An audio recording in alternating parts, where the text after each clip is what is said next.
We're talking to Jeffrey Sachs, leading economist, director of the Earth Institute at Columbia University. You're still Bernie Sanders' advisor through the presidential campaign, and now, what do you see is Bernie Sanders' role? We just watched him standing outside the White House giving this speech. Well, he's a political and a thought leader for tens of millions of Americans, and I think he's speaking the truth to the public, and that's why the public resonated. We also know that he would have beat Donald Trump handily had he been in the general elections versus Trump. So he's a very, very important figure in America, and when he speaks, people are listening because he's speaking the truth. I want to turn to a clip right now. A federal judge in Eugene, Oregon, named Judge Ann Aiken, has just ruled that 21 young Americans can proceed to trial in a suit against the Obama administration. The suit alleges that the government has known about climate change for decades but failed to address it, denying these children and teenagers their right to a safe future.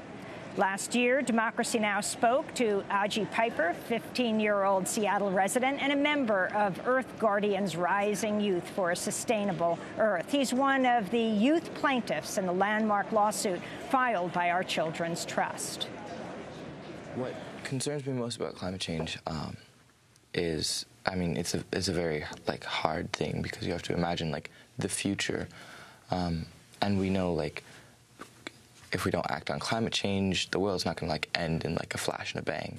But what will end up happening is either my generation will feel the effects where we have to fight for survival on the Earth. You know, life will be very, very different. It won't be we won't be as privileged to live on the Earth. It'll be a lot harder. But then also you think about, we're putting generations that haven't been born yet, and generations to come in the position where they have to deal with that. And that's not a position anybody should be put in. And it's just not fair. So it's a moral, logical thing. So tell us about the children's suit and what this means to go forward, Jeffrey Sachs. This is an extraordinarily important case because these plaintiffs have alleged that their fundamental due process rights have been violated by the failure of the U.S. government to have a proper climate plan that's going to keep them safe, and that the United States government is not exercising its most fundamental public trust functions. And while the government then made a motion to dismiss this case, the judge said, not so fast. There are real crucial issues that have been raised here. This has to go to trial. And this is a marvelous step forward. Now, the fact of the matter is, what is the business of President Obama's Department of Justice defending such a claim? It should be standing with the children and saying, you're absolutely right. We need a plan. In fact, they should be saying, we're putting forward a plan, and we want to see it under court supervision. This is precisely the agreement that should now be reached with these plaintiffs. Back here in Africa, where we are, COP22 is being held in North Africa and Morocco. Some say the future of the African continent is not a priority here. On Tuesday, we spoke to Nemo Bassi, director of Health of Mother Earth Foundation in Nigeria.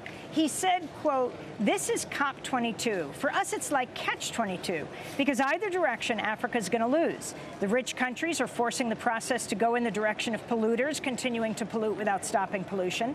And if polluters continue to pollute, no matter how much money anybody makes from carbon trading, from carbon offsetting, like reducing emissions from deforestation and degradation, and all the other marks of marketed environmentalism, it's not going to add up to actually reducing the amount of carbon in the atmosphere, which means the temperature is going to rise." So that's Nemo Bassi. Your response? I don't think that's quite right, because Africa has a phenomenal amount of zero carbon renewable energy.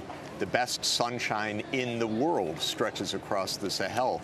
Countries like Chad and Niger and Mali that desperately need electrification. Here you have the great solar energy potential, a tremendous hydroelectric power potential that should be tapped and can be tapped safely. So there's wonderful opportunities here, and I've been in workshops and seminars all week discussing very practically how Africa can move forward and also electrify the rural areas through microgrids. I was just in a workshop of leading engineers on that. I think there's a lot of excitement. Of course, Nigeria is an oil country that has been despoiled by oil and by the massive pollution in the Niger Delta.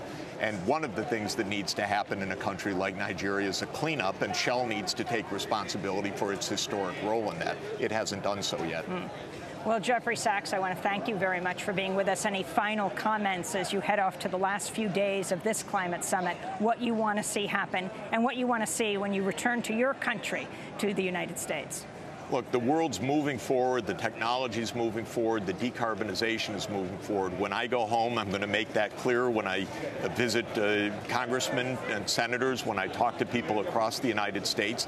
People may have to be out in the streets, indeed, if he tries to pull out of the Paris Climate Agreement. I think it will be the biggest political issue of our time if he tries to pull such a stunt. It would be the worst mistake at the start of a presidency. I think it would basically end the agenda of the presidency. And finally,